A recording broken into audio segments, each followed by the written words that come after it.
Welcome to Voice Rising with Kara Johnstad. Enjoy weekly conversations with leading luminaries, pioneering visionaries, singers, poets, musicians, and sound healers as we explore the profound role our voice plays on the path to self-realization and global enlightenment.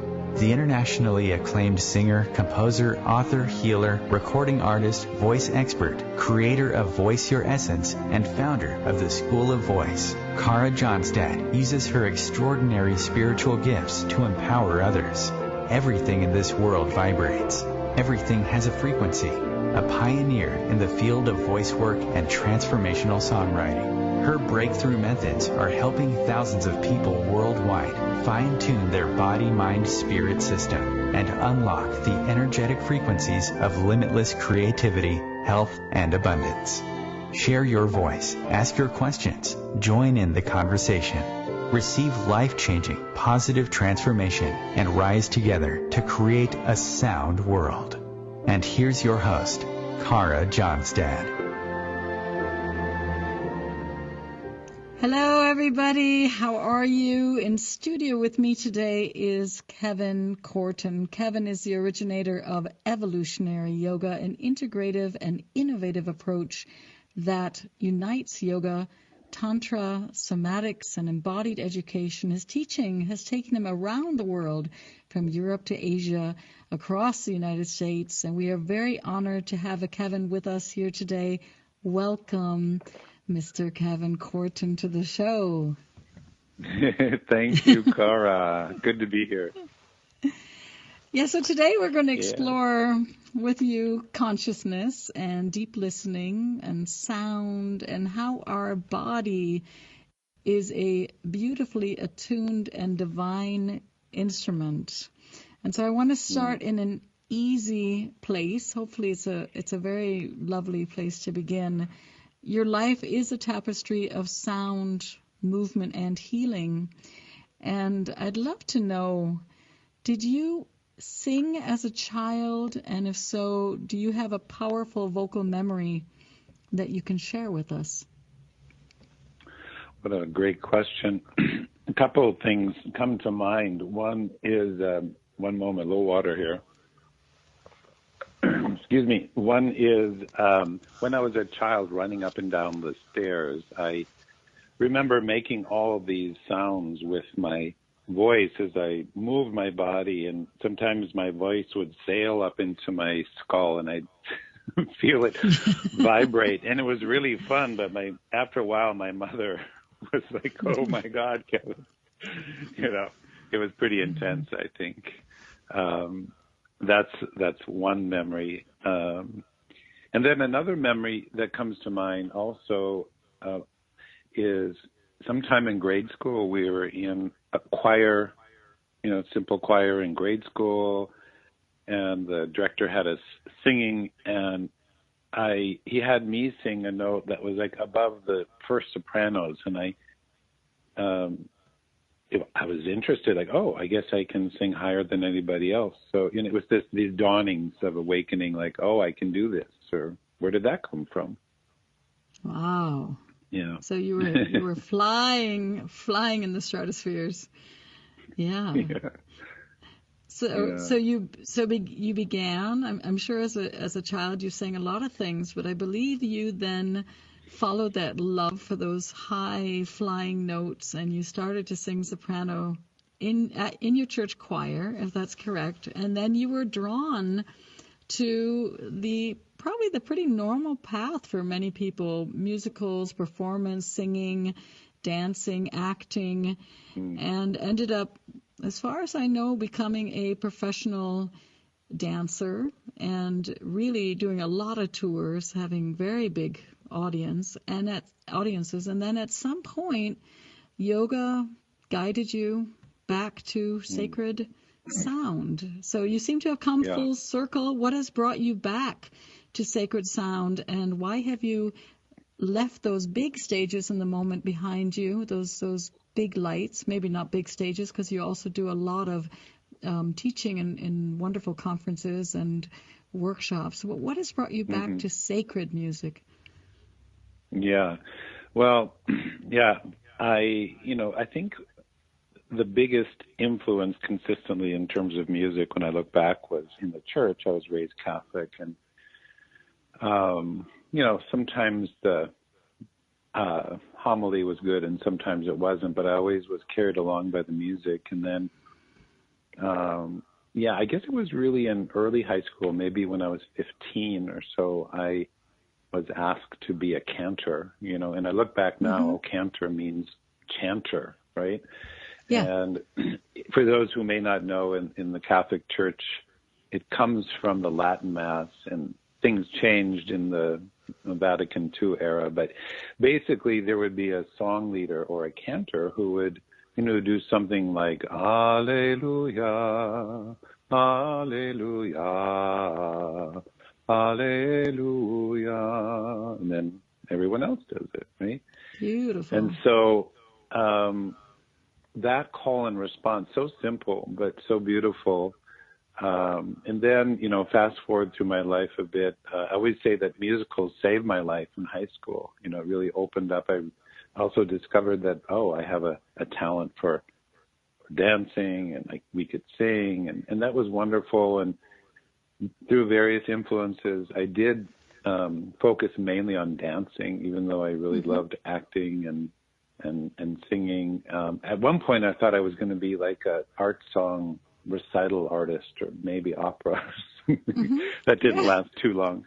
But anyway, so I, had this career in dance that was really beautiful, and I'm very grateful for it. It was something about wanting to express ourselves, right? And this is, in yoga, the voice relates to expression and communication clearly, and we can also express through our body. And so that was dance. It's also very demanding to dance full-time professionally, and I guess not to be unappreciative, but there was a point after a while where I felt like I was having to, what I call, dance on demand, okay, it's showtime, it's 8 o'clock, here's the choreography, you have to do it perfectly this way at this time.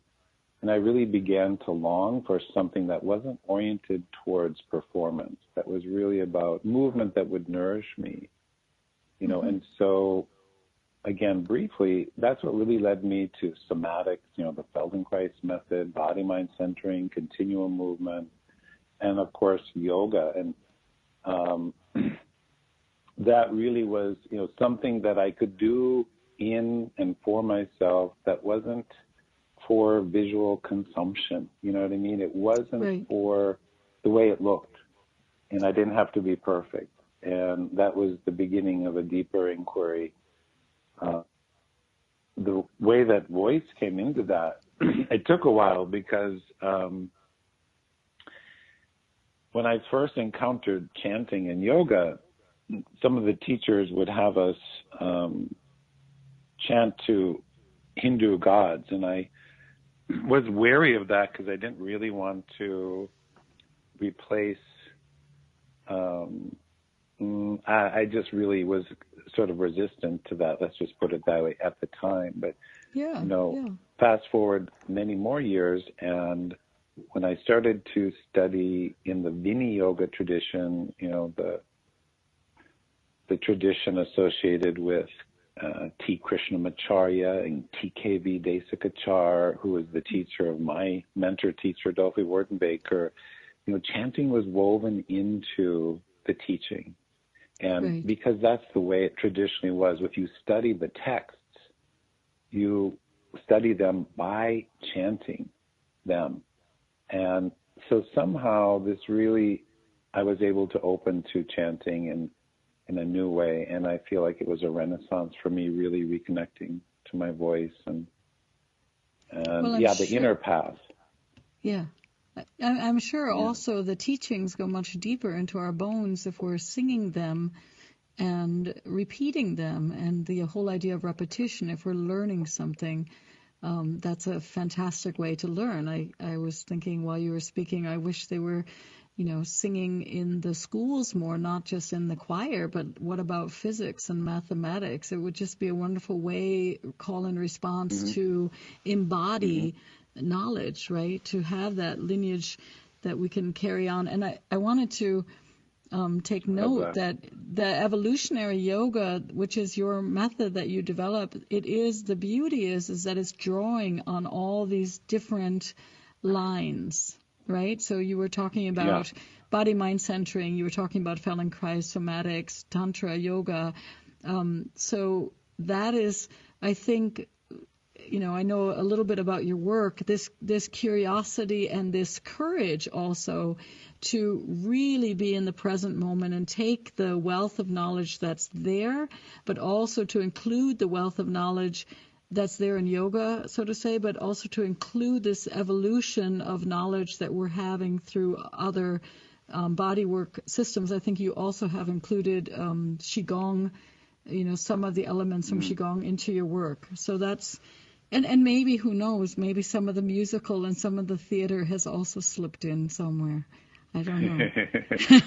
Yeah, definitely. Well, when you say, in the last, I would say, 8 years, I've really been focusing mainly on what we'll call Vini Yoga, again, this particular lineage, but all those other beautiful disciplines kind of shimmer in the background and sometimes spark into different expressions just when I need it, and then we'll see where it goes from here. When you mentioned, using sound and using chant, we used to learn things by heart. And the ear is, listening is the first sense to develop. There's an interesting article that Moshe Feldenkrais wrote called On the Primacy of Hearing. That's really interesting, from the time we're in utero, etc. But I also teach anatomy. I train yoga teachers, and one of the subjects I teach is anatomy. And so when we're learning the different directions of the spine, I taught sometimes doing call and response. And people were, a little uncomfortable sometimes at first, and then they laugh. But then the next week, they remember it. They really remember it. So it's a tool for memory. It's a tool for learning. And more than that, this idea of what I said was sounding into silence. It's not a new idea, but, sound is so interesting, as you know well, because you're such a master and such an incredible artist. Singing, chanting can connect us to other people, right? And it can also, we can use an outer recitation or outer sound to move into the inner sound and the inner silence, we could say. And then when we can go in and connect to what some people call the inner voice, the true part of yourself that can guide you. And then we can come back out and live in the world more from a attuned, orientation. That's what I've found. It's helpful, so helpful. And just fun. Yeah. Joyous. Just simply joyous and fun. Yeah. I mean, I too tend to be nurtured by the practice of understanding that we're diving into deeper into silence, because we're tuning to our essence, which is also that inner voice. So a lot of people, they have an idea. I think they are worried about failing at meditation because they're looking for some kind of magical empty void. And my experience is actually that it's a very vibrational, high-frequency place. And isn't it beautiful that listen and silent have the same letters if we just, flip them around, right? Oh, yeah. Ooh. There you go again. I didn't realize that. I love it. Yeah. So, Kevin, you have been praised also as a master of translation, an excellent teacher who makes your classes. Now, this is coming from your students, challenging for the experience and yet understandable for the beginner. How are you able to do that? How are you able to keep that deep flow and be present so that the people that have more maybe experience can deepen their practice at the same time when absolute beginners can feel comfortable in a class? Yeah. Well, I do teach groups. and that's a wonderful medium for many things. And I also, since I, stopped dancing full-time professionally, and I, took my first yoga teacher training and yoga therapist training, I just knew from the beginning that I needed to work with people one-on-one, and only to find out a few years later that that really is the orientation of adults in yoga. Primarily, traditionally, we're taught one-on-one, at least in certain lineages or traditions. And so in that regard, when when I meet with individual students, it's who is this person? What are they interested in? What are their challenges? What are their goals?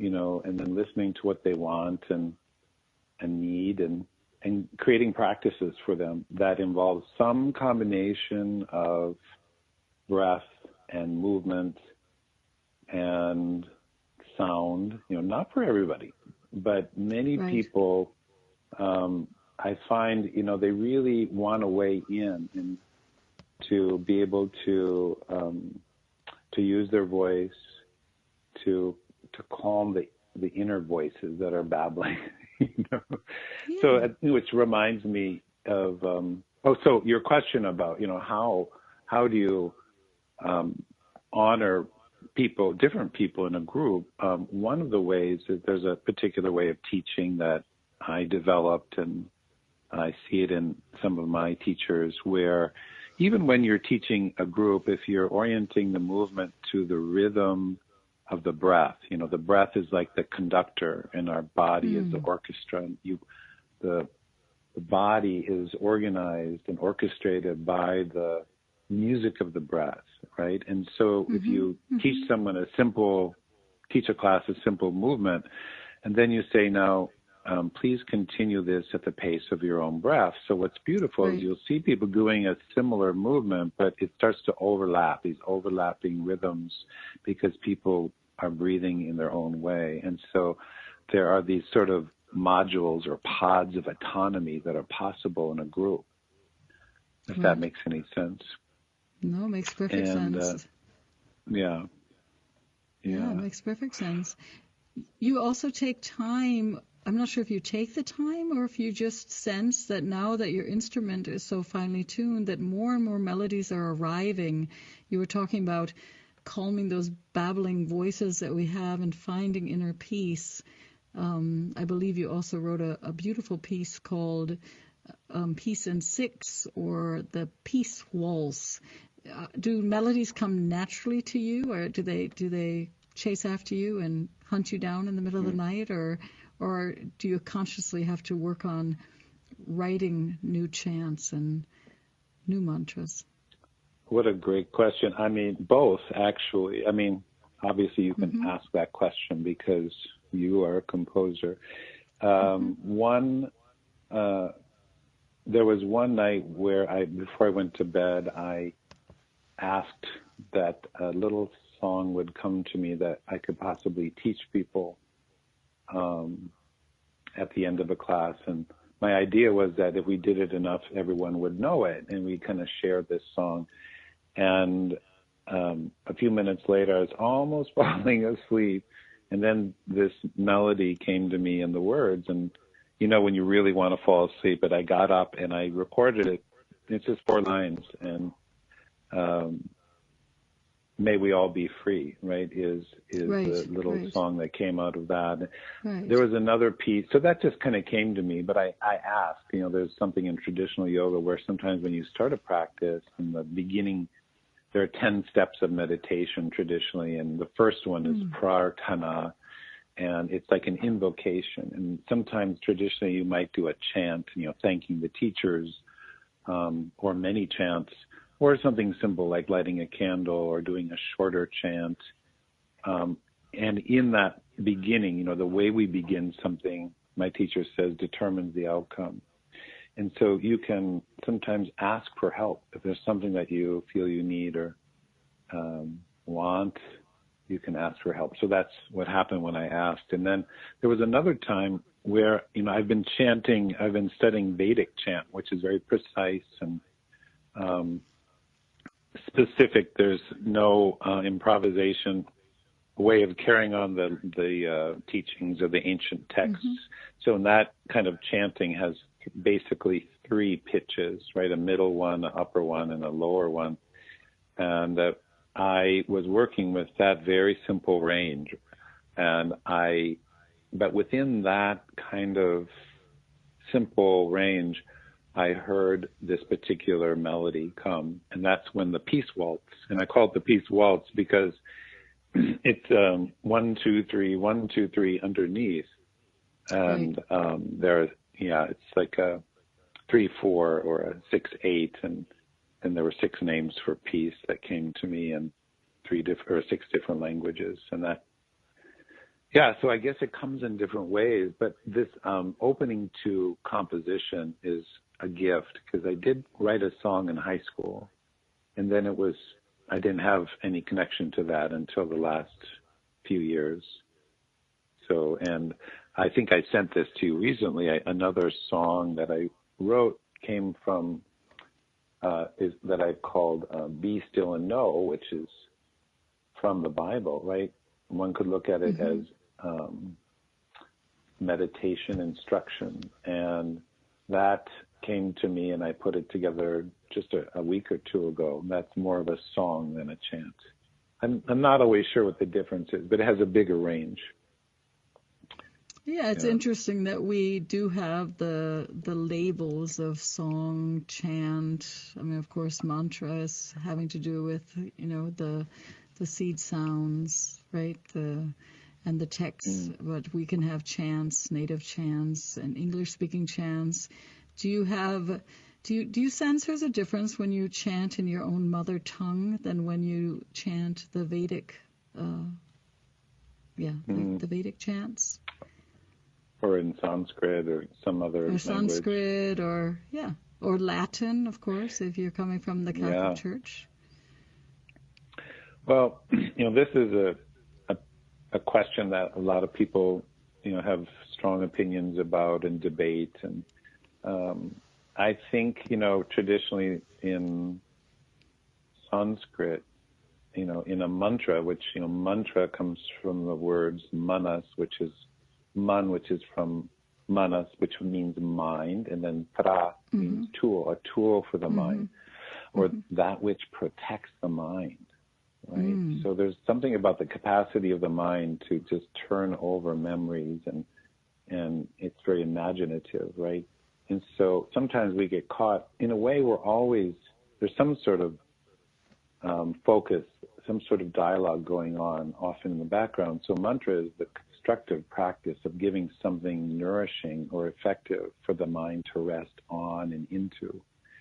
And so sometimes, here's what one thing I'm trying to say is that I've found that chanting or singing in a language that isn't your everyday language, it's not pedestrian. You're not using it to, call up the bank and make a deposit or, there's something when we are chanting in a language that is, some people believe sacred, but at least it's not ordinary, it's not every day, that allows us to access a different part of ourselves, if that makes sense. One thing my teacher, Dolphy Wurtenbaker, said once was, she was advising me about a student, and we were talking about object of meditation, and she gave she suggested a particular chant of dharma, which, means our calling, and she said,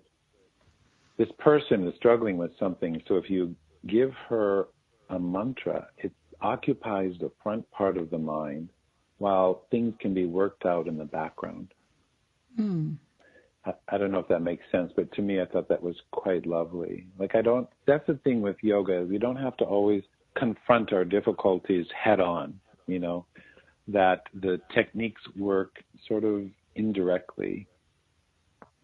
Yeah, so or life is a mystery, right? So there's an exact science, but at the same time there is that mystery, that feminine quality of allowing grace to appear, right? I think that there's probably, just like life is, the balance of the yin and the yang and the male and the female and the systems, which are very important, but at the same time, the flow, the essence of, the only word that I have is mystery. You can't always analyze and define everything. And so if we allow our mind to be, maybe have a little focus through a mantra or a chant, then, like you said, it's a very beautiful image that everything else will work itself out, will integrate, we will be, this is another play I love, Kevin, is atone means at one. So a lot of times when we're inside a tone and just sitting inside a tone and allowing the sound to fill our body, because when we empty ourselves from air, amazingly enough, there's more and more space for tone to embody us, right? So if we're totally full with a huge breath, there's not that much space for sound to be resonating. But when we're emptying that sound, we're drinking in that divine sound. And I think that's a very beautiful image from Dolphy that things can integrate. Yeah, when you say that, I mean, I think you're a natural nada yogi. I've been doing a little more research about nada yoga, and I'm certainly not an expert at this, but nada refers to it's related to Carnatic music and the scales, but it's using external sound to move, to listen to the internal sound and what we might call the sound of silence. And then they say there are 11 different layers inside of us. And the yogis also say that when we chant, for example, we use our breath to support and create the sounds. And as one teacher told me once, that actually the yogis say that within the breath itself is a constantly repeating mantra. As you inhale, it's ah, and as you exhale, it's ha, ah, ha. And then, it develops from there. There are chants that go aham and soham and onwards, and it gets more complex often. But that, the yogis say that we are sound. We are compositions of vibration. And so that's really interesting. So, yeah, I was saying to you before that these, whether we use Sanskrit or, our native language or something else, something that has a positive for the person, nourishing, supportive, maybe cleansing aspect, could really help the mind rest in something and go from outer to inner, and then come back out and live your life from that place. Yeah. Right. Very beautiful. I know that we have the track, but I thought you might also want to sing it live, talking about all these different sounds. You did write the peace waltz that we were talking about, with different sounds of the same word or the same essence. Peace, in German you'd have Frieden, in you have Shanti. Would you like us to play the track, or would you like to, I know it's early for you, but would you like to sing it live?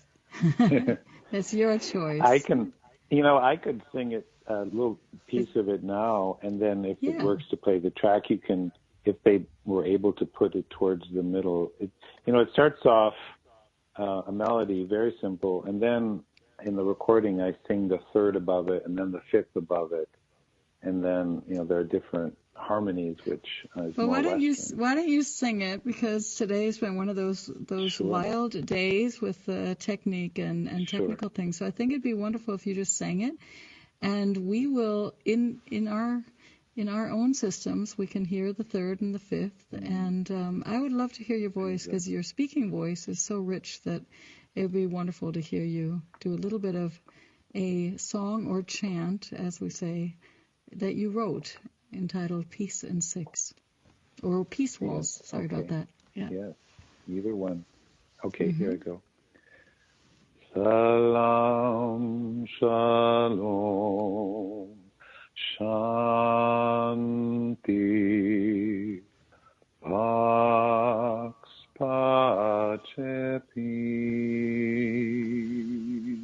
Salam, shalom,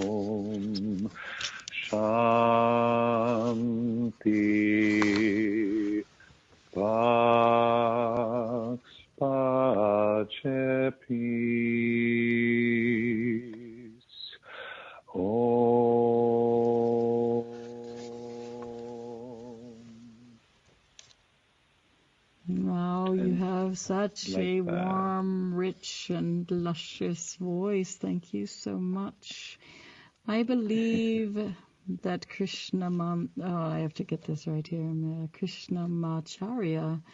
He said, inhale Yes. and God approaches you. Hold the inhalation and God remains with you. Exhale and you approach God. Hold the exhalation and surrender to God. Do you sense that when you exhale and add your tone and your melodies and the words of praise? It's like a living prayer towards God, towards life, us giving something back. We've been given this life, right? So it's our way maybe of giving a little bit back to life, to existence, to keep that harmony and balance out there, that peace. I think you've said it beautifully, that it is like an offering, meditation can be what's called a yajna, or an offering, or I think there's another word I'm not remembering traditionally that talks about worship. Even for people who aren't necessarily oriented, they may not use the word God, but there's something about even when we connect to things like, different sources of light, the sun or water, wow, where do these things come from? Certainly something bigger than us. We're not in control. And so there's something about a kind of connecting to and acknowledging and honoring and a letting go into something that includes me, but we could say is greater than me. And then something in us can relax, perhaps a bit more. No, I love that quote where did you find that quote? It's lovely. It's my secret. Okay. Well, that's I'll send it to you after the show. Yeah, sa mantrika pranayama. So sa means with. So with mantra pranayama. So if some people in the audience have done practices, pranayama, where you use ratio, where you measure the length of your inhale or exhale or both, and maybe the pauses after exhale and or inhale, this whole technology of ratio practice sometimes is done with counting, right? But it's my understanding that traditionally one actually did this by chanting first out loud on the exhale, and then one, moved the mantra in. And so as you're inhaling, you're chanting a mantra, and exhaling, chanting the mantra. And so you're using the measure, the length of the mantra is what determines the length of your breath. And so there's something about the breath being infused with both the meaning and the feeling of the mantra that, it's like, spraying some beautiful essential oil in the air. It infuses the pranayama with, again, the meaning and the spirit and the feeling of something. And that really is where pranayama, to me, really naturally turns into meditation. Well, you just said something also very beautiful. It fuses the feeling and the meaning. And the beauty of the voice is that it really is located between our heart and mind. And it's behind the Moses code, the I am that I am. When we put our feeling and integrate it with our mind, this is the amazingness, then we actually have a lot of energy behind word. And we have this idea that in the beginning there was Word and the Word was God, and there are many different ways to say that thought. But we know that words carry charged energy, positively and negatively. And so I think it's really beautiful. Sometimes we forget in our day-to-day, we approach things from a very mental, trying to analyze or trying to be maybe too dogmatic with things, and we forget our heart, and other times we're so in our heart that we might lose balance. And people ask me many times, should I follow my heart or should I follow my mind? I actually say follow your voice. Follow your inner voice, because the voice tends to find the balance between inner and outer worlds, between sound and silence, between feeling and our I mind. love that. I mean, what you're tuning into, and basically you're saying traditionally they talk about the heart mind, that the seat of the mind is actually in the heart. Mm-hmm. And there's a beautiful Sanskrit chant that talks about how the fire in the belly actually nourishes the voice. And then the chant says, may my voice nourish and sustain my heart, and may my heart nourish and sustain that which is eternal in me, and nourish and sustain that which is eternal everywhere in everyone. So, but they connect the voice actually down into the fire in the belly. But yeah, this thing about the voice being a kind of bridge between head and heart. It's very, right, head and heart. very beautiful. Exactly. Kevin, it's been a pleasure to have you with me today. I am blown away by your wisdom and your beauty. I hope to have you back on the show again sometime very soon. Thank you. Thank you, Kara. Bye-bye. Bye-bye.